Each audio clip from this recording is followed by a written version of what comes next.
So if this episode was in Roman numerals, it'd be IV. So this is episode IV Great. of Desk Pop. No, it wouldn't. No, it's not. No, yeah, I was saying episode 4. It's not episode 4. It would be It's 40. Yeah, how do you enumerate that? I don't remember. Oh, I think it'd be VX, I think. No, that would be Anyway, Welcome to Desk Pop. welcome to Desk Pop. We don't know our Roman numerals, but what we do know... So dumb. I was so confident. Today we're talking about the news that's kind of passed in between our last recording session and now. Getting you caught up on all the pop culture news and some world news that's sad and scary. Andy recounts his tales from Disney, and we talk about the Sonic the Hedgehog movie. That's like a big chunk of it, so just letting you know that now. Okay, well, looks like my work's done here. And this is Desk Pop.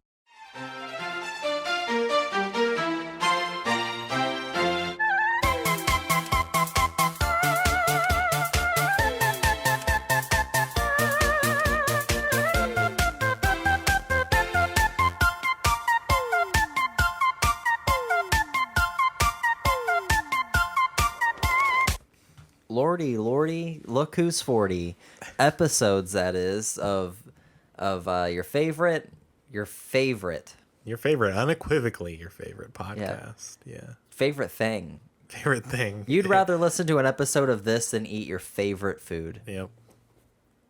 This is a fact. Well, Andy, we've been gone a while. It doesn't, I mean, yeah, we can recorded that last episode. We were not present to record that one at the time. You probably thought we did. We tricked you. We bamboozled you.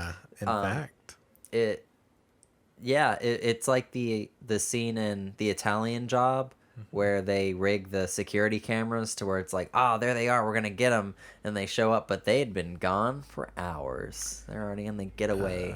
Is that the one where they leave the horse's head in the bed? God, I'm just kidding. no. All the Mini Coopers. So it's been a while. We have a lot of news. I'm gonna maybe put a little news sound effect here. no news. This is a Desk Pop staple. I'll talk about some sound effects so we don't put them in. So Pokemon Home is officially released on the Nintendo Switch and the mobile phones, Android and iOS. And this now means that some of our favorites, like Bulbasaur, are now available inside Pokemon Sword and Shield. Pokemon of the Year has partnered with Google. Pokemon has partnered with Google to do Pokemon of the Year. People are voting on their favorite Pokemon. I want to say it ends February 25th, so it'll be like right after this. Oh, I didn't even know that. Yeah, it was very interesting. Who'd you vote for, Bulbasaur? I voted for Goodra.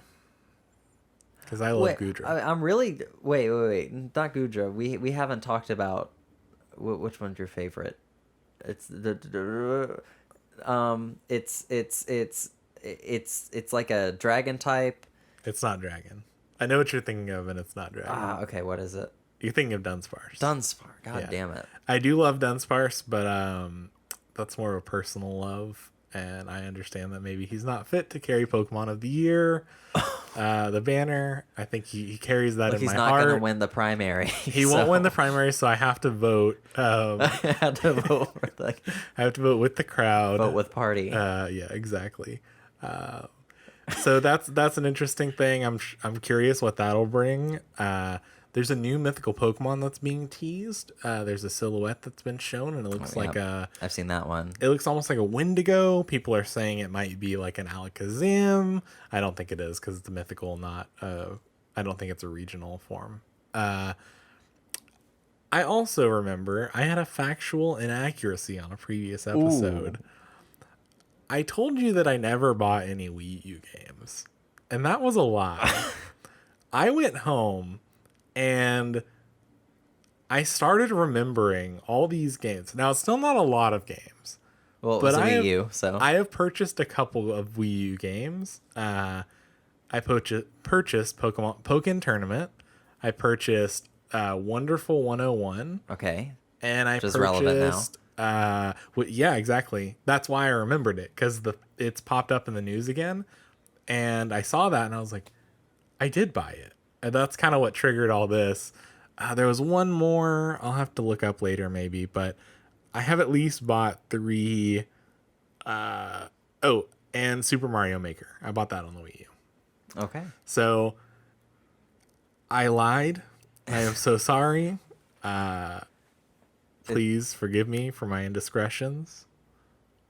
It'll never happen again. I feel like, so out of everything, I mean, out of our now 40 episodes of Desk Pop, it's funny how like the one thing, oh, we're gonna go back and apologize for is I was right. I did buy Wii U games. I did, in fact. Everything else, like, as of right now, is fine. This can't besmirch the Nintendo name. Of course not. Lady Gaga had a song leak called Stupid Love. It's pretty good. I'm enjoying it. I downloaded it so I can listen to it whenever. It's very good. Okay. Parasite was the first non-English film to win the Oscar for Best Picture, which was a historical moment. I'm getting like 50% of these. Like, I knew that one. I didn't know the one before. I'm getting every other one.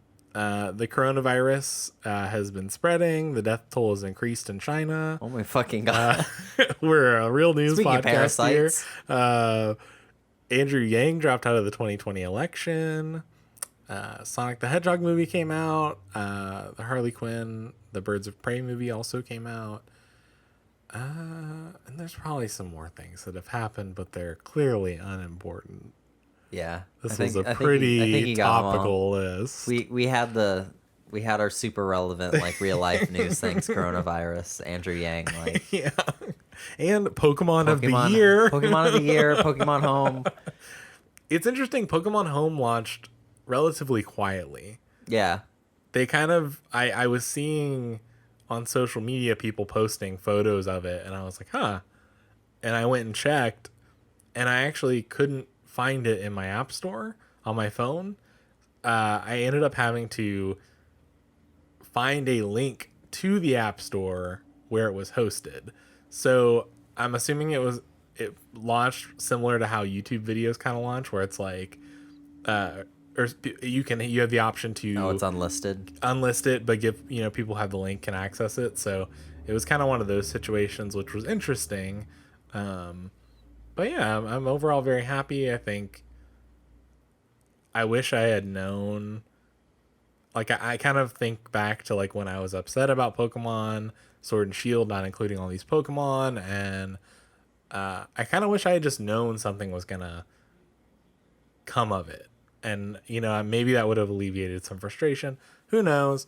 But I'm very happy that this is happening right now, and we just have so many Pokemon. I think the main issue was that it's like the Smash Brothers argument of, oh, well, I think, I'm upset this character got in because that's time that they could have spent on something else. Mm-hmm. But like with Pokemon Go, it's like, oh, if these cost. Pokemon are not being in, then they better be working on something that boosts up the game in another level. Right. And all the trailers, they did a horrible job at showing off what they had to offer. I think they're just figuring it out. It's so crazy now because like the Crown Tundra and the Isle of Armor, I love those trailers. That makes me more excited than the original Sword and Shield launch stuff did. I think the concept of just longevity of this Pokemon generation is the appealing factor.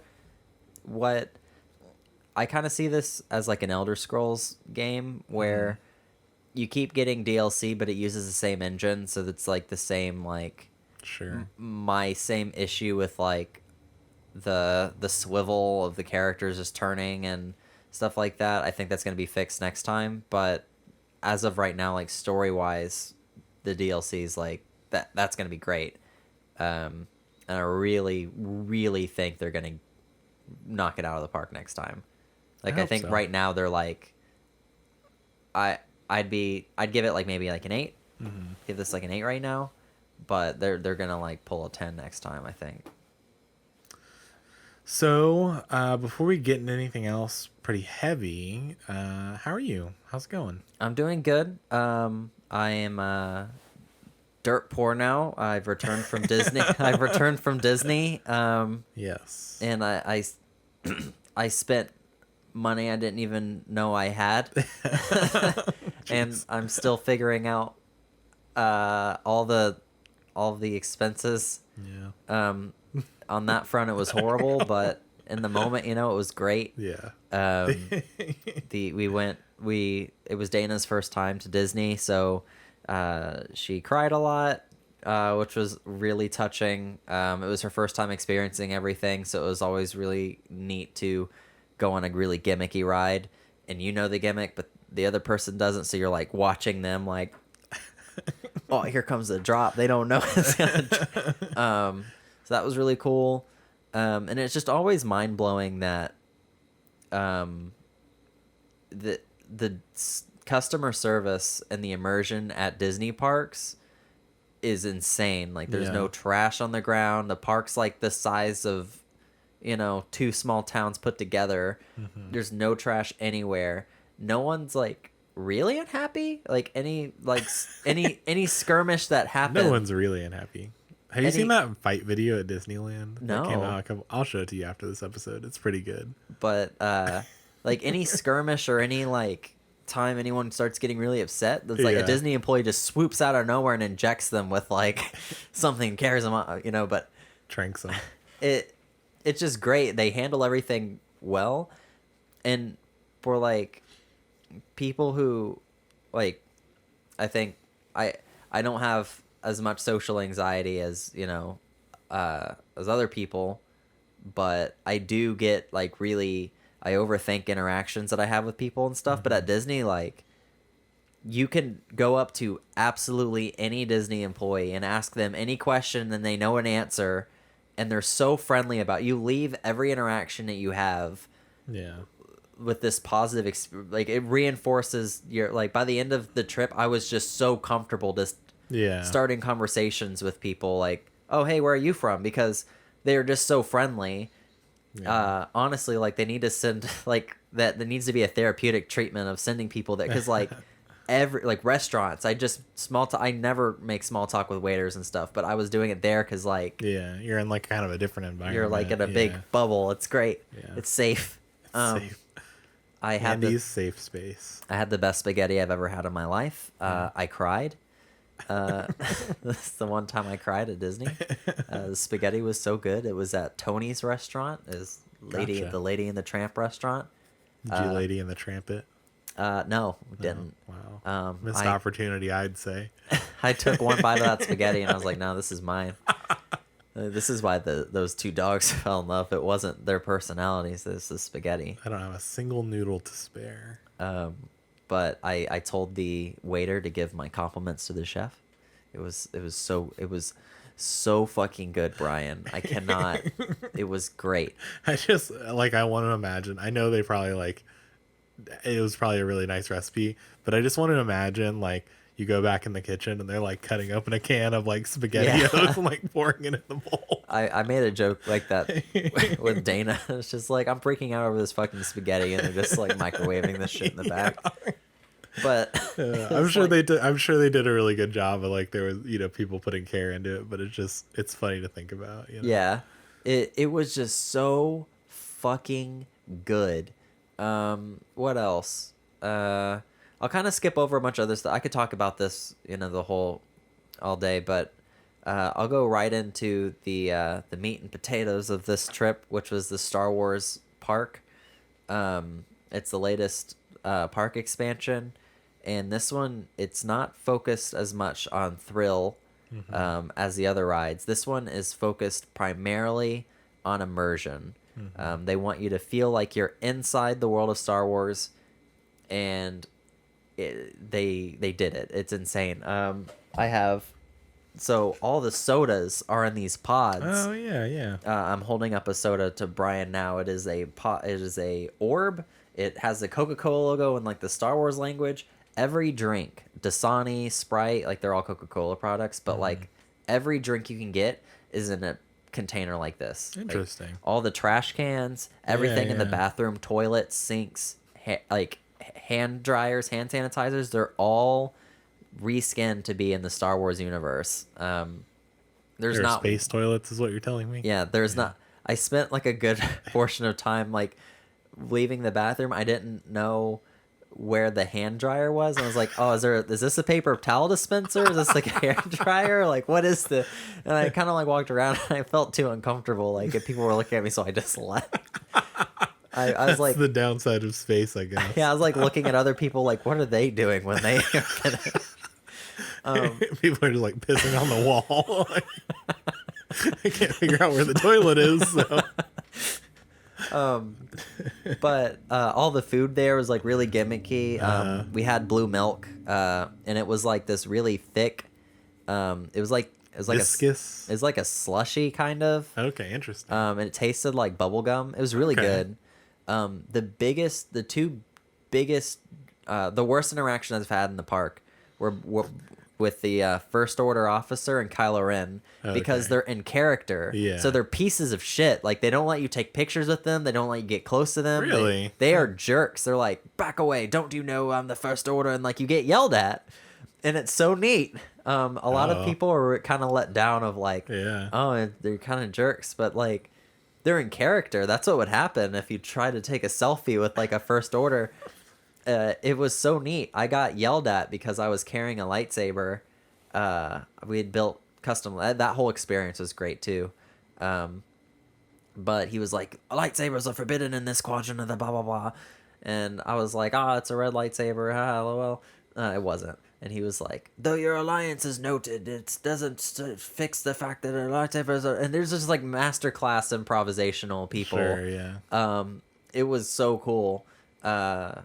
Dana was wearing a Kylo Ren shirt because Kylo Ren's her favorite, and Kylo Ren eventually Kylo Ren. There's a story in the park. The story is that Kylo Ren just landed in his ship. It's looking for Rey. Rey's on the other end of the park, trying to repair. So this happens over one day? Yeah. Okay. But they have these loops. Like, they have these scenes that they play out in front of everyone. Like, every hour and a half, they play out the same scene. Okay. So every once in a while, kind of sporadically, Kylo Ren starts walking around through the park and like he's interviewing or interacting with people, interrogating with them, trying to figure it out where Rey is. Well, he sees Kylo Ren on Dana's shirt, and he stops Dana, and he's like, "You could be a valuable asset to the First Order." And Dana was like, "I agree," and she was freaking out. And he's like, "There will always be a spot for you on the First Order." And he like walks off. And Dana was like, that like made her life. But the craziest part about this, the entire park, is, well, okay, one more thing. The cantina was insane. All the cocktails were like fucking bonkers, like out of this world. Bartender there was so cool. She took a selfie with us. She was super cool. But anyways, so the big new ride that they were advertising at this park is called Rise of the Resistance. Do you care? Every ride has a story. So this story is, you're a resistance fighter. You go into this bunker, and a life-sized hologram of Rey shows up and is like, hey, you gotta break into this. You gotta deliver these plans to this other person for the resistance, blah, blah, blah, Star Wars shit, whatever. BB-8's there. Everything looks super real. You're in this like bunker. You go into this drop ship, and this guy's like, go, go, go, go. And you get loaded into a drop ship, which kind of just looks like a regular ship. And the ship takes off. So the entire little box thing you're in starts moving, but you're standing. So it's like you're on like a subway. You're holding on these rails, and your ship gets sucked in by a tractor beam by a Star Destroyer. And the First Order's like, you're going to be interrogated to find Rey, blah, blah, blah. And this is the craziest part. Because, like, of course, the whole room moves while you're in there. So it feels like you're in a ship getting shot at or whatever. But then your ship lands. And then the door that you came in from opens up. And now you're inside the Star Destroyer. And at no point, like, I still can't fully figure out how something happened. Like, maybe we lowered into the ground and there's an underground section. I don't know. But there was another door on the opposite side of the ship that I assumed was going to open, and that was going to be it. But no, the door we came in from opened, and you walk in, and it's like a huge auditorium of a Star Destroyer. There's like huge rows of these stormtroopers, and there's all these First Order people yelling at everyone, and they're all escorting everyone into like the interrogation deck or whatever. And all this is just the line for the ride. This isn't even the ride yet. It's fucking crazy. So then you like go into the First Order ship, and you're walking through all these halls, and you're in the fucking ship. You get escorted into a. I'm gonna rush the end of this because that was the best part. The line is the best part. Just like the fucking. Well, you might have had to be there. I don't know if I'm getting the same impact, Andy. It's really hard to like it. Yeah. It's just mind blowing. Sure. I was doing an escape room with people, right? And one of the craziest parts was like we found out this bookshelf opened up, and there was this whole other room, and just knowing that was there the whole time. And it was like the same feeling with the Star. It was fucking mind blowing how they like secretly, covertly take you to another room. But then you go into the ride, and then you escape the ship, and you fight Kylo Ren, and that's like all that. There's a whole bunch of crazy optical illusions. The whole ride drops. It's crazy. But anyways, yeah. So that's my Star Wars thing. Sorry I wasted your time. But yeah, trip to Disney was great. You can cut all of that out. You can cut it all out. It's fine. I apologize. I thought it was interesting. I think it's interesting if you've gone and maybe been on it, but hearing someone talk about it is like, all right. Okay. Well, I'm now less enthused. Well, sorry to take that out of you. That's okay, I guess. Yeah. All right. Well, since you've not been here, I've seen the Harley Quinn movie. It was pretty good. I would liken it to a roller coaster ride. It is not what I would consider like high cinema, but it is a fun little ride to go on. It's everything I wish Suicide Squad was. So that first trailer where they show, or the Suicide Squad trailers, where it's all colorful and like there's just these random like bursts of bright color in there. That's what the Harley Quinn movie is. I mean, it delivers on a lot of that, and it's kind of disappointing that the Suicide Squad movie wasn't that. But it's good we finally got a product that's like that, and it is interesting they decided to call it Birds of Prey because it's more of the assembly of the Birds of Prey rather than they are in action and operating Birds of Prey. So it's interesting choice of name, but overall I enjoyed it. I would recommend it. Yeah, I really want to see it. I know that there was like it didn't make as much money as they hoped, so they, as far as movie theaters searches go, changed the name of the movie, but I think officially the movie's still the same. Yeah, people were reporting Harley Quinn. Yes, people were reporting that the name of the movie had changed officially, but that wasn't true. It was just for search queries. Yeah. I want to say the official name is Birds of Prey and the Fantabulous Emancipation of One Harley Quinn. Yeah. That's the official title, but I think general audiences were having trouble, which, I mean, I'd agree. I don't think it's a great name. It's a long name, yeah. Yeah, I don't think just having a long name is a good strategy, but, they decided to ultimately change it in terms of, like, how people find it at their local theater, like, online portals. But, yeah, I'd recommend it. I'd say go see it. It's a fun little thing to go sit through, and I never felt like there was any moment where I was, like, waiting for it to end or bored or anything. There's a lot of really cool fight choreography, and there's so much of it. Like, it happens almost the entire movie. I heard really good. Marvel always goes like heavy CG route with their fight scenes, but DC always goes like very raw. Yeah. You really see the impact of their fists hitting other like body parts and objects and stuff. And their fight choreography is always very believable. And I heard that this one goes above and beyond, and it also gets really violent. It is. There are some scenes. It almost So I know this is going to be a very controversial thing to say. Before I say it, I understand that. I wasn't the biggest fan of Deadpool. I liked the movie, but it Sure. wasn't. I think some people are like too fanatical about it. I liked it, but I almost felt like this movie did more successful things that were like, I was genuinely shocked in some moments because I was like, I didn't expect them to blow that guy's head off.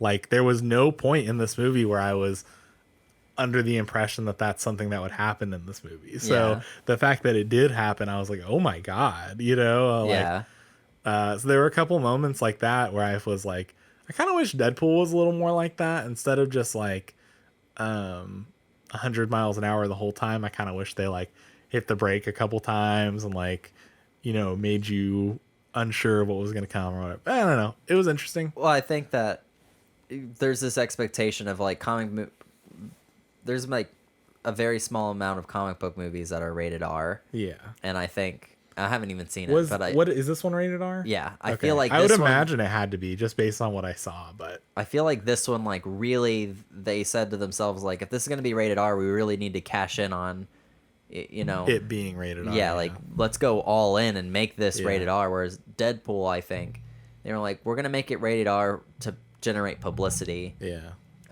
We want people to know it's rated R, but we're going to do the bare minimum to make it rated R. Because I don't remember any part in Deadpool where, like, anything, like, really graphic happens. Like, people's heads get, like, perfectly sliced off, but, like, Yeah. you know, you see... It's not it's anything more than we see in other media. Yeah. Yeah. And it's Deadpool, so you'd feel... Anyways. One quick piece of news, and I just reminded me of that, because I started thinking of Aquaman. Oh, yeah, Amber Heard. Yeah. Yeah, so Brings this us is back like, to our first episode. Fucking first episode. Desk Pop covered it first. We covered it first. I guess technically you're right. But... Yeah, like we talked about this months ago. Yeah. And now everybody's I mean, new information came people out. talked about it then too. That it was newsworthy back then as well, because the news back then was that Johnny Depp was a piece of shit and awful and just the worst. And I forget what I remember in that episode. It's interesting. I think you had new information and I came into it like without the Johnny Depp's new bad, stuff. and then Well, maybe it was something like I know my frame of reference, my opinion changed during that episode. yeah. Unfortunately now, like, new stuff has come to light that's saying new recordings and such, new evidence basically shows that she either is also abusive or is the abusive one. Yeah. And I think some people jumped on the conclusion that, like, oh, she's the abusive one, he's fine, everything's good. Like, we know now he's back to being our golden boy. Like, but I think maybe the moral of the story is maybe they're both bad. And we don't, as people that are not involved in their relationship, can't really clear one or the other without having been there. But at least the evidence that we've seen, I mean, they both seem to be kind of not great. Yeah. I don't know. The only real way that makes this relevant for me Sure. is that it seemed like Johnny Depp, there wasn't any big headline saying that he had been canceled. But he hasn't, you know, there's some rumors saying that he's not in Pirates anymore. Yeah, that's what I remember seeing, like people asking Disney to take him out, and like I remember those headlines. But I don't think it was not to the degree of people doing this now. I think Johnny Depp fans are now doing this in retaliation. Yeah. They're trying to get Amber Heard out of Aquaman too. Like an eye for an eye kind of thing, like, you did this to Johnny Depp, we're going to do this to you kind of thing. I just want, because the last two Pirates of the Caribbean movies have been bad. But this last one promised a good next one. And I want that promise fulfilled, and Johnny Depp needs to be there. I'm just not a pirate person. I never could get into them. It's weird because I have mixed feelings about it. The Pirates of the Caribbean movies to me are like these, you kind of sit there and you wait for like a really cool action scene, and there's usually 2 or 3 of them. That sounds awful. But like the action scenes always revolve around these big gimmicks and set pieces that not a lot of other movies do. Where like, have you seen the second one where like Johnny Depp he's running in this wheel and the wheel's spinning and there's a key hanging and there's guys running on top of the wheel and they're trying to get this key and it's going through a jungle and Andy, I've seen most of them. I could not tell you anything distinctive about any of the movies. wow. So Anyways, there's always these big gimmick set pieces, and they're like, oh, the whole gimmick is like, oh, they're all trying to get a key, but they're like all chained to a wheel that's like slowly going towards a thing. And I love that because it's like this like very rapid like problem solving thing. And these like really, they're not trying to ground it in anything. It's just this like really dumb like. The whole movie is just a really dumb excuse to get all the characters into this really dumb situation so we can watch them all fight each other to get out of it. Yeah. And I love that. And that's like and also I love like the lore of just pirates and like all the fantasy elements. There's not a lot of like sea-based fantasy stuff. So that's always cool. All the monsters and all the legends and stuff. I think that may be what I like. There are some sea-based things that interest me, like I don't know, like Lovecraftian maybe style things, somewhat interesting. But pirates are never like.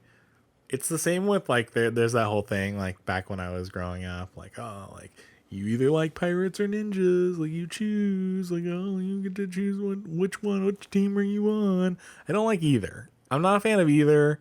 People that are fanatical for either one of them are not the kind of people I want to be around. I don't want to be around pirates, okay? Well, I don't want to be around people that are like, I love pirates so much. Or like, I am a ninja. I love ninjas. Like, I'm coming out very boldly. Yeah, I hate those people. I don't think I've ever met anybody who's like super passionate about either of those two things. It's not as big of a thing now. Definitely when I was growing up and in school, it was like a whole thing, and I was like, I don't. I'm picking up like very like faint snippets of that because I think I recall having to pick between pirates and ninjas when I was a little kid. Like I remember because people like once you figure out how to make tally marks, people are walking around with those little spiral things and they're like, oh, you got to vote on these 2 things, and people are always taking polls and you're like, what are you doing with this information? But I think I remember people asking like pirates Cambridge or ninjas. Analytica's trying to see if you like pirates or ninjas. But yeah, ninjas like I don't know, like I don't really the lore for both of them is not incredibly interesting. They both don't have enough to quantify them being that. Yeah, and I kind of big. also feel like people. I know, kind of like this may be a little bit like in confliction with what you may have said, but I feel like the market is oversaturated on both pirates and ninjas. Like, there's not a new story that's being told that I'm like, oh, that's interesting. Like, there was for a little bit with like kind of those like, I don't want to say steampunk, but definitely like more sky pirate stuff. That's like, oh, that's like kind of a newer, interesting take on it. And then now it's not. Now that's also kind of oversaturated and like, I can't really think of any other pirate movies other than the Pirates of the Caribbean movies. And then Hook with Robin Williams. I don't think that's a pirate movie. Pirate movies. I don't partake in them, so I can't name them off to you. But Pirates of the Caribbean alone has so many movies. Like 5. Yeah. I like it. I honestly I think that if they stop making them, I would be happy so long as we got I don't understand why we don't have a Pirates of the Caribbean Disney Plus show. That makes so much sense to me.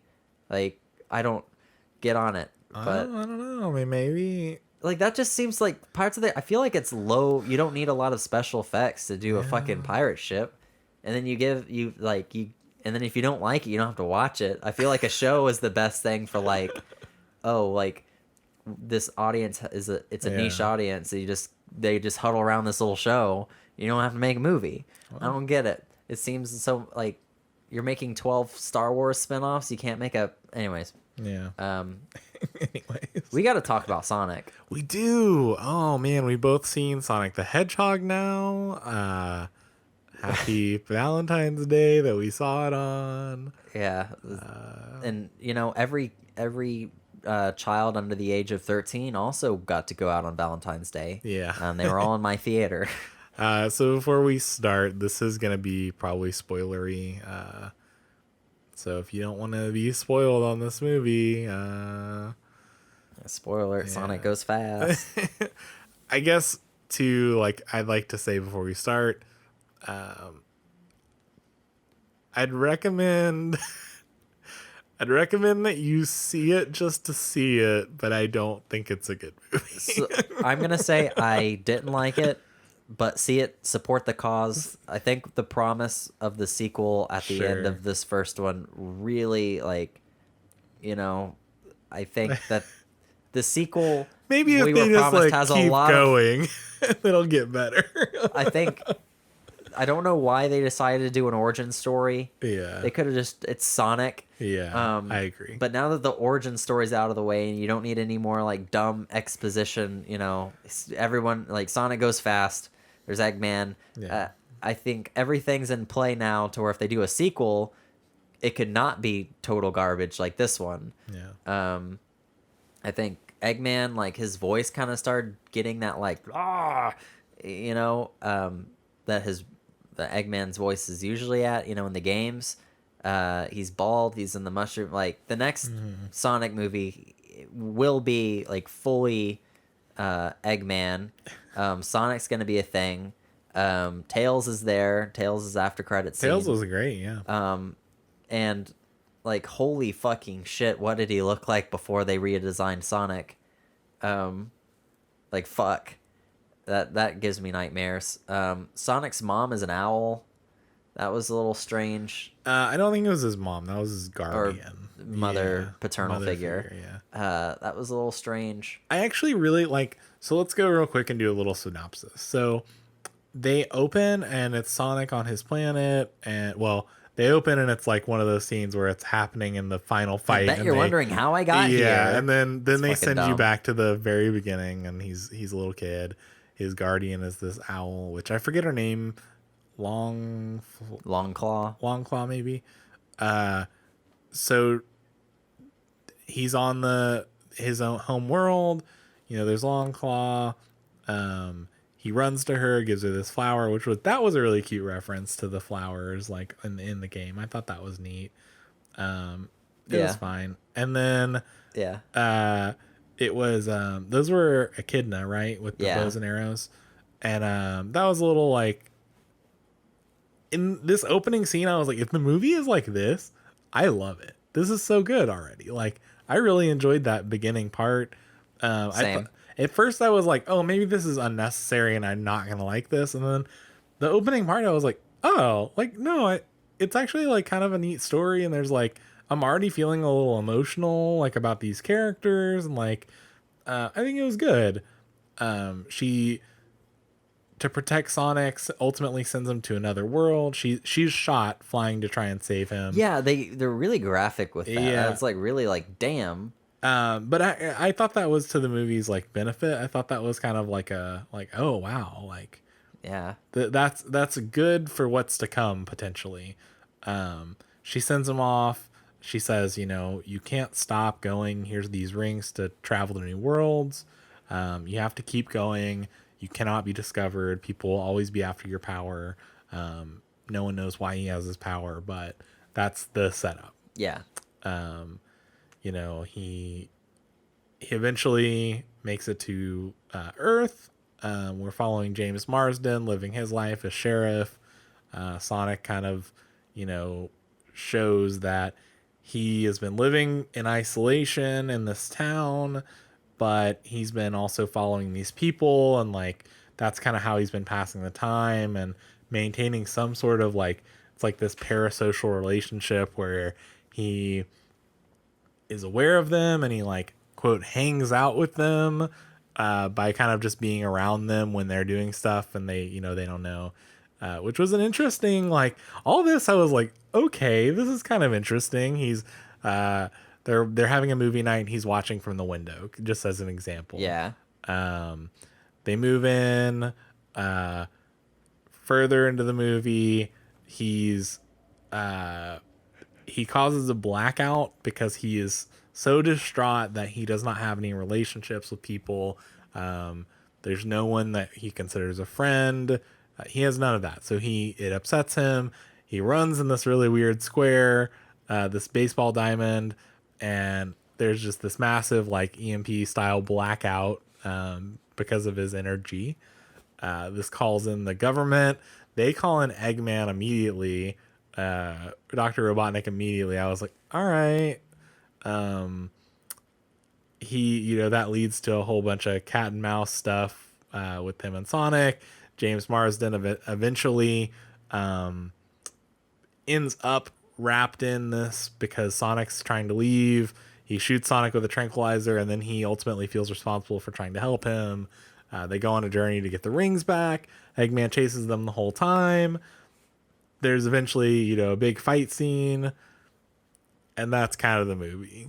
Yeah. There's stuff in between, obviously plot points and such, but You got everything. that's the movie. Yeah. I felt like the script was not great. Yeah. No, definitely not. Not great.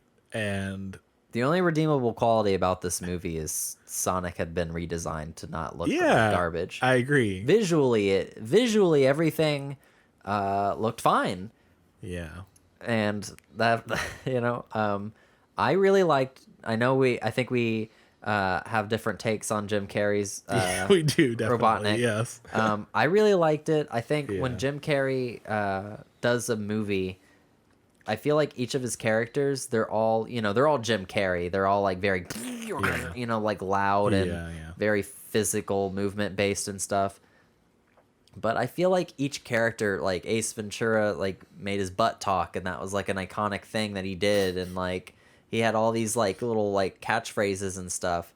And like the Mask had all of his catchphrases and like mannerisms and stuff. But I didn't feel like looking at Jim Carrey's Eggman, he was doing all these flamboyant stuff, all the flamboyant things or whatever, but there's nothing that I really saw that was like, oh, that's iconic. Like that's like a memorable mannerism that Eggman has that he's only done in this role. He didn't have that. Yeah. But regardless, a lot of his like what I will assume improvised lines, like I thought those were pretty funny. And that was the only parts of the movie that I chuckled at was like when Jim Carrey was like doing these like really quick, really fast asides. He wasn't like, I know he's not meant to be likable. I can fully understand that. I don't need to like I like to root for villains oftentimes, and especially this character who I'm kind of thinking is going to be like very comedic and funny, and none of the jokes are really landing for me. I'm like, well, that's a bummer. And then also he's just the most unlikable person, like even as an audience member for me. I could not it's like, I'm the smartest person in the fucking world, you fucking piece of trash. That's his personality summed up pretty much. And I really liked that. Everything that he said, it wasn't even like, oh, so bad it's funny to me. It was like, I could tell they tried to either write a joke, or maybe you're right, it was improv. I could tell that this is supposed to be a joke and it's not landing for me. And also he's unlikable. And this is like, it's a little in like cringe territory where I'm like, oh, like great. Yeah, I think as far as the humor goes, this movie, it really annoys me that, like Sonic goes fast. So his favorite movie is Speed. And he like, there was like two other points of the movie where he's like, oh, my favorite whatever is like, oh, he reads Flash comics because, you get it? Because the Flash moves fast and Sonic moves fast. Like, is he only allowed to do things because it's fast? Is he only allowed to like all of his preferences are fast related? Like they just really they did not go for the high bar at all as far as No. like humor. Which I think that's also a confusing moment for this movie is it wasn't like obviously it's more pandered to children, Yeah. but they wanted to collect older money, like older people's money as well to go see this. Like obviously I don't have kids. I'm in my mid-20s. Like they wanted my money as well. Yeah. And I think that led to some ultimately kind of confusing humor, and because there's some that's like so low bar that it's like it's not successful like SpongeBob, where it's like there's a joke and it's funny to kids and it's funny to adults and maybe for different reasons. But this was just like, okay, like, yeah, he's flossing. Is that a joke? Oh, he did it twice, dude. He flossed twice for no reason, just to do it. It was also interesting too to kind of jump back in the previews for this movie. They had no fucking idea what to play. Maybe it has to do with like what's coming out recently. My previews started out with this like weird Christian movie. Mine didn't have previews at all. It was weird. I was like, they don't know what, they don't know what to suggest people who like this movie go see. Like That's great. They don't understand what this movie is and who it's Jesus. for. They ended up playing the Scoob trailer, which we can talk about later. The voices on that, I don't know if I can get past. We'll see. But no, overall, it was like I wish that they had stuck with like, if it was meant to just be a kid's movie, I think I would be a lot more forgiving. And I think that's ultimately my issue. The dialogue was just... Yeah, it was bad, and I think Yeah. the premonition I had in the last episode, or I guess the episode before premonition. last, is I said that, you know, looking at the music video for that Sonic song that they made, Yeah. kind of like, oh, these people like. There's not going to be very deep It's references lowest common and Easter egg. denominator. It's you have a base level knowledge of this franchise or this IP. You know, here you go. This is what it is. They played Yeah. the first Sonic game, and they were like, "Yeah, I get it. There's nothing." They played it like I get it. 20 years ago, and they're Yeah, like, great. There's so much source material. There's so many there's comics and there's Yeah. TV shows. Which that's where I thought they were going in the beginning with Longclaw. I thought they were going more of the comic route because Yeah. I was like, this seems like I've read some of the Sonic comics, and that seems like an element from the comic books. So I was like, oh, is that what they're The doing? Is that echidnas what they're... definitely look like they came from the comic. Yeah, I was like, oh. And if the tone of the movie had been that the entire time, I think I would have really enjoyed it. But Yeah. But there's so much source material, and they just like, you know, I kept seeing headlines and reviews saying like, "Oh, this movie's good." Like, you got like this, like the hardcore Sonic fans will love this because there's so many references and stuff to like all of the things he's done. There were like no references at all, and when there were references, it was like Green Hill, yeah, it's like it's, first level of the first game, like. Oh, I loved that food I ate earlier. What was that? A chili dog? Yeah. Like, great. I think the chili dog thing was maybe the most niche, like Maybe, yeah. like I don't know. fun fact about Yeah. Sonic, because like other than that, like they played the Green Hill Zone song Yeah. briefly. The very beginning of the movie, they played this Hyper Potion song, which is like in the trailer for Sonic Mania. Yeah. Like that was cool. What else? I think like people are saying the flower is its own Easter egg, but it's like the whole world that was Yeah, Green Hill that's Zone. just The part of the flower is world. just like, Yeah. you can't count that as a separate Right. reference. Like that's all the same. Thing. His bed when they that was something I thought was a reference, was his bed in the end when they allow him to move into their home, which is interesting.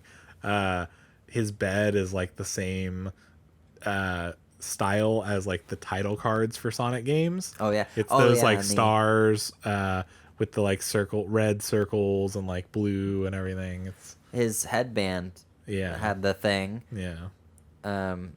Yeah. Oh, and then there's a part where when time stopped, he gets 2 missiles and he plays the drums and he plays the dun dun dun dun, like, which is like the end level thing. Yeah. And that's it. That's all the billions of Easter eggs. Like they were all like knock it over your head, dumb, obvious, like Sonic, like the first Sonic game. This movie was made by people who don't really Yeah. love Sonic in the same way that like the people that made Detective Pikachu. I mean, that was like they clearly have a love for Pokemon. Yeah. And so that's it's just not equivalent to me. I Also, don't know. like when Sonic was like, "Oh, we're gonna go to San Francisco." San Francisco Yeah. was like, Sonic Adventure 2 is based off San Francisco. Yeah. Like, are we gonna get a city escape? That would be part of the movie. I would have like, loved that. Is he gonna like do the Yeah. nothing? Yeah. Like, and then Sonic gets upset because James Marsden's character's like, "Yeah, I want to do bigger and better things That was in San Francisco." weird. And then Sonic gets irrationally angry. I understood it later because I was like, okay, I get it because Sonic, like, he's having to forced to leave. leave. He's having to leave all these worlds. He doesn't want to. And so when someone is saying like, "Oh, I want to," he's upset that like, why would they even want to? He has kind of the brain of a child. Like, Yeah. it doesn't really say how old he is, I guess, but he's just kind of a child. And that was weird tonally to throw that like argument into the movie. Like, They just needed conflict.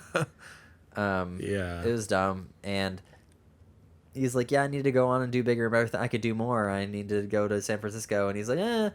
Then Sonic's like, "You know what? I forgive you. Like, no big deal. Like, I see where you're coming from." And then he's like, "You know what? I'm fine just being right here." Just, what I thought it was going to boil down to, the ultimate conflict of the movie, I thought it was going to boil down to Sonic having like one final ring, because that's what I kind of that's what I it was thought going. too. Yeah. It's going to have one final ring, and he's going to either have to decide to use it to leave or to like save his friends. Like, you know, one of those two things. He's going to have to use the final ring to do that. It never gets to that. Yeah, no, He that's just has just a an bunch of endless rings. bag of rings. Like, yeah, that was strange. Yeah. Jim Carrey also, he threatens to shoot James Marsden, Oh, I love that part. which was a weird part like- of the movie to me. Yeah, that was great. And then Sonic shows up and then he does that scream that would have been hilarious had I not have seen it a billion times in the commercials. Yeah, they showed the funniest part of the movie to me. I will say the funniest part was when Meow. they are waiting on the elevator to go up in the building, and they have Sonic in the bag, and that was the most successful joke. But I had already seen it before, Yeah. So it didn't hit me the same way that it would have otherwise. Like, if that had just been in there and I had like not seen, I probably would have laughed like really loud. But it was like, well, I remember thinking after that part, I was like, that's the funniest joke of this whole movie so far. Oh wait, I do think one of the funnier parts is so it's like the very stereotypical like, oh, the wife's sister like hates the husband. I and, hated that. Like, oh, you can't like that was That like, is the definition of a one-dimensional character. Yeah. And that was and I think that was my most frustrating, like, that was ugh. it was super stupid, but I love the part where she's tied up on the chair. that was and the good, girl's yes. running around. And she's like, At least put my Fitbit on so I can get steps. I thought was that like- was funny. It's like, why is the funniest part about this movie this character, Yeah. this other, This like character everybody tied that's up in not a chair. Sonic is Yeah. funny. I think it would have been more successful too had they have from the beginning made her like, I don't know about that. I don't know about him. I don't like him still. But not like, I fucking hate his guts. Fuck him. Check his phone. He's fucking cheating on you. It was like, Yeah.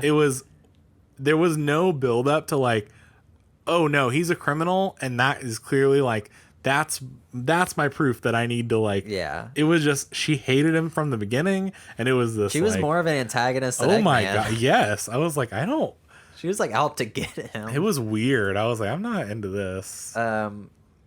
And also- the sweet moment where her daughter gave Sonic the shoes. I liked that. They weren't Nikes. No, they're Pumas. Okay. Yeah, they changed their deal. Gotcha. When they with the redesign, he had Nikes on, but then they changed Yeah. it to Pumas. Those are pretty cool shoes. If I was a kid, I'd love to have those shoes. Those shoes are real, but they Yeah. don't have the double colors. They don't have Yeah, the yeah. white strap, and apparently they said they were refusing to make them. Okay. which is dumb. That's weird. They're Yeah. like, yeah, we're not making these. So All right. yeah. What I don't understand is, so Sonic had those Pumas. He got them Yeah. from that kid. Uh-huh. Tails shows up at the end. Mm-hmm. And he's wearing his pair of Pumas. Where'd he get those? Well, I kind of thought it was like I mean, I'm making it. He also I'm has, assuming like, they're Pumas. he but, also like, has like a power reader, and like, so I'm assuming whatever, either he's been to Earth before or whatever world yeah, he's that's a come good from. point. It's fair. It's fair. But He's clearly been looking for Sonic though, which I was kind of interested. Like the way they set it up, it makes it seem like Tails and Sonic have not met. So I was like, well, how's this like? He's looking for him. Like I kind of wish it was. maybe they were childhood friends and you didn't see it. Or That's what I they'll say wanted that to in the assume, second movie. but I just was like, this is interesting. Yeah, I think this the sequel potential of this one, like they could really, they won't. No, but I how much money did it make? It's the This is still the opening weekend. This is the biggest. It's already passed Detective Pikachu. Really? Up as not like overall, but the Yeah, best opening weekend for a video game movie. Wow, that's So interesting. it will get a sequel, and I think you'd have like. Did you watch Sonic X? Yes. You really have like that situation going on here where Sonic X was so good though. so like Ugh. the government is after Sonic. They're Yeah. looking for him. So they can already open up the second movie with like a city escape. Like they found Sonic, they're after him. He's maybe Tails already finds him. He's like with Tails, and they're just in the human world. They're helping people, doing stuff, whatever. Eggman finds like Shadow or some other character on Mushroom World, gets back to Earth. So now he has his like CGI character buddy. He's after him. Like the idea of the second movie is really interesting because you'd already have like this like cartoonish Eggman. You'd have government after Sonic and Tails together. And I mean, I think it would be common sense to like, it only makes sense to like take them all to Green Hill Zone for a big chunk of the movie. Like, I don't know. It seems really interesting to me. I thought about how I would have fixed this movie, and I would have paced things out a little more. I would have like, so the beginning whole part, like Dana pointed this out. Dana's more optimistic about things than I am, and I felt like she would have liked this movie.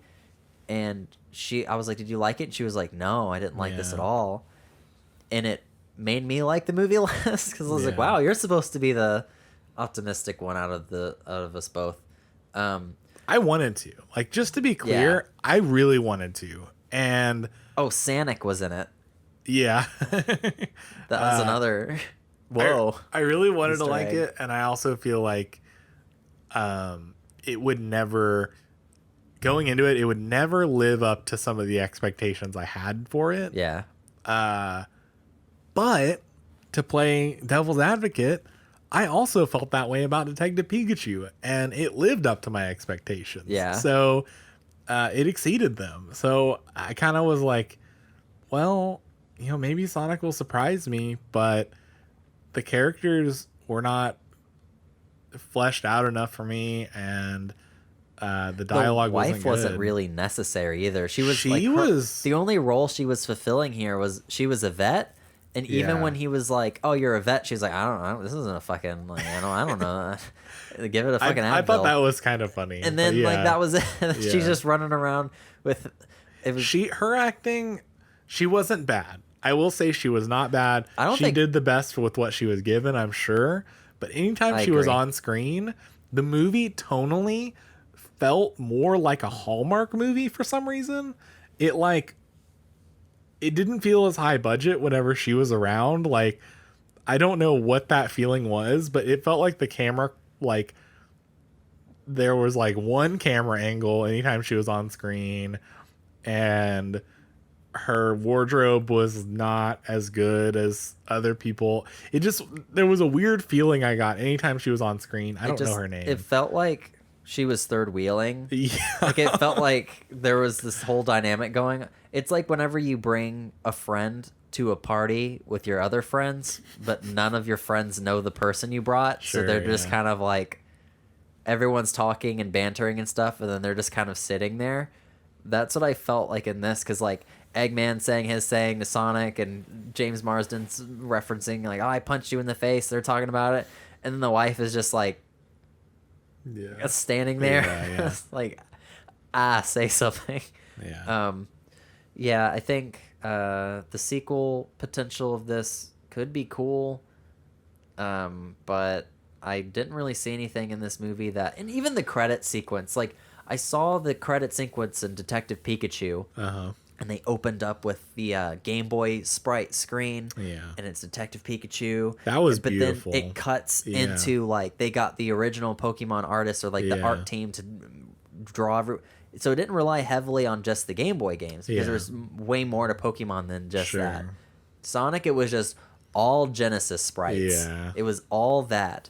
I was kind of hoping a little bit that they would have to go to different worlds, like with James Marsden and Eggman, like he would be chasing them through different worlds, kind of like what he did on Earth, but I thought he was going to go to different planets. That would have been cool. And I thought some of those would make him like into a sprite, and like I thought that would have been like kind of like Hitchhiker's Guide style. Oh, that would have been fucking cool. Where they're like going through different worlds, but they're kind of changing into different like things. Yeah, that would have been so cool. But I don't know. They could have even done like he turns into like the like modern 3D Sonic or something. Right, and then like Eggman's like all of a sudden like super fat, and he's like, "What's like what?" Yeah. You know? Man, that would have been so cool. I thought that would have been a neat angle, but they really didn't utilize those rings at all. Like they it was an easy plot point for them to move around, and so they were like, "Yeah, we'll include the fucking rings," and then they did nothing with them. Yeah, that's really frustrating. One chase scene where Sonic went around the world, and Eggman was blowing up landmarks, and that was it. What was weird is the whole beginning part of bet you're wondering how I got here, huh?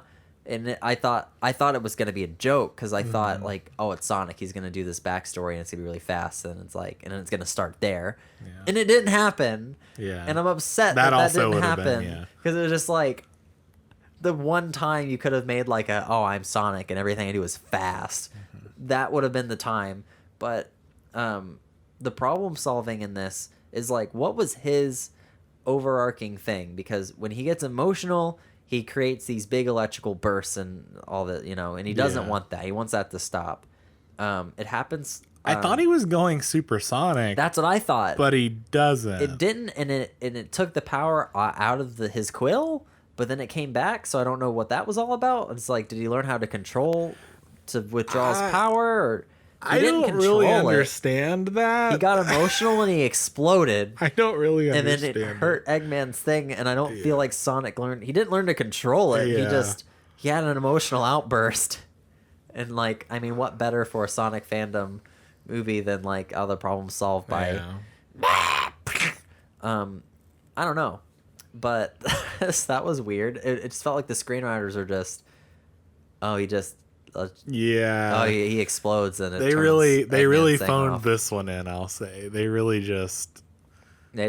took a script from a generic kids movie, put Sonic in, and then that was it. Like there's nothing specific or even witty about this movie. It's just lowest common denominator. There were no Big the Cat. Big the Cat was not in this movie. There was 0% Big the Cat in this movie. I was 100% expecting Big the Cat to be in this goddamn movie, and he wasn't. And I was like, "Fucking Tails is in this movie, not Big the Cat." Like my persona, my Sonic OC was not in this movie. I can't believe it. I just like, I mean, Tails is in it. If Eggman's, like. Where's Big the Cat? He's like an essential pillar of the Sonic. I don't get it. It's so dumb. And I also thought, there's so many rings, and like he drops the rings, and I was like, are they gonna open up a bunch of portals? And that then, like, was an interesting Sonic character's scene. Gonna come in. That was an interesting scene, and they did a really cool thing where they dropped them, and he does like obviously he gets knocked out. They drop the rings, and it's like the sound effect that plays when you get hurt. Yeah, it was neat. And then, that was just the only reference to it. They don't take anything and go like, here's the reference, let's make it, and then let's like do something with it. It's always just, we made the reference, pat us on the back. They like, Great. yeah, anybody who, and I really don't want to go on the offensive here, but I have such a I you know, I talk as if I really, really, really care about something. Yeah. But my actual level of investment is very minimal, so it's going to sound like I'm really passionate about this, but I'm really not. But anybody who says that there are a bunch of Sonic references in there, they're like, oh, true Sonic, they're fucking dumb. There were no... That's what really got me. Because there were so many like sources that said that there were so many references and there was like so many... You in particular are kind of like a bigger Sonic fan than a lot of people. Or at least not, maybe not fan is the right word, but at least you are more in tune with the Sonic franchise and IP than most people. I really like, and it's with anything. Than the normal person. If there's any franchise that rewards you for knowing like just a bunch of small little facts and tidbits about stuff, I'm all about it. Like I really like being rewarded for knowing like little trivia nuggets of information, because it's like, oh, I'm being rewarded for knowing this, like, oh, this thing subtly in the background is from a thing that I know about, and it's really neat. It adds like another layer to the movie, and you can rewatch it and stuff. And so I was really looking forward to like finding all the little Easter eggs and stuff in this movie, which and there wasn't really anything. I think that's a detriment too, is that they didn't put anything that is a quote Easter egg. They just blatantly show you and tell you. Yeah. There's nothing that's really in the background that's like, oh, if you observe like carefully, you'll catch these things. It's just like, here it is. I think there were like 2 street signs that were like level names. Great. And that, you know, like it just, it's unfortunate and it's dumb. I really wish. Also, one more thing before we kind of wrap up. Yeah. I hated the entire Western bar scene. I thought that was the most shoehorned in garbage part of the movie. They wanted Sonic to be in a different place. They couldn't figure out where they wanted him to be. So they put him in a biker bar. And the scene where he sets up this like, he goes into like super fast mode and he like stops a bar fight essentially. Off-brand Quicksilver X-Men scene. That was a good scene and fun. But that's the entire reason they put him there. And so everything else was just like, I was like, okay, can y'all... James Marsden's like, yeah, I guess we can stay. I'm like, why? Like, why? You even see Sonic like resisting to go. Like, he's fighting the plot. So like, he really didn't want to go. It's so weird. Yeah. Ugh. Yeah. I want to be optimistic and say that when this movie gets a sequel, it will be good. But I don't know. It will get a sequel. Who knows? It's gonna. At least we'll have more Sonic characters in it. You know, with Tails at least. You know, that's at least the only thing you could infer is there will be Sonic. Yeah. Yeah. That's infer with the U in it. Okay. Yeah. Yeah, no, I got it. I was going to acknowledge it, but then I figured, you know, that was too good. Too good. Too highbrow for this movie. Yeah, I can't. Yeah, I just, man. Yeah. Well, it never lived up to our expectations, but we've seen it, and that chapter... No Crush 40 either. Can now be put to rest. We can finally fill in the grave site we have dug up for Sonic the Hedgehog the movie. In Andy's backyard, we can finally put him to rest. Yeah. Until we dig him out next year for the sequel, or in 2 years or whatever. Yeah, man. Yep. I was gonna say something, but it's just, we live in a world where there's a live action Sonic movie, and it wasn't good. Yeah. And you know, most instances I would say, oh, if I went into the past and told myself they're making a live action, I'd say, you're crazy. It's going to be bad. But, you know, I go back in a time machine and tell myself last year, after Detective Pikachu, there's going to be a Sonic movie. I would have been like, wow, it's probably going to be really good. Yeah. And it wasn't. So the world has fixed itself. It's us. It should Detective be, I guess. Pikachu is officially an anomaly. It is an outlier and not It is not the new suggestive standard. of a standard. So, Yeah. but yeah. Okay. Well, that's just about everything. We're about an hour and 10 minutes, but I mean, you can cut out the first hour of me talking about the We'll have 10 minutes left. Star Wars. We'll have the. Anyways, okay. Well, thanks for listening. We've enjoyed. No, we didn't. We don't enjoy this. We've enjoyed sending our sound waves right into your brain, and you interpreting those, and We want you to sending think those what impulses. think what we think. Think what we think. Do not think anything else. If you have a different opinion than us, you are wrong. We will not tolerate disobedience.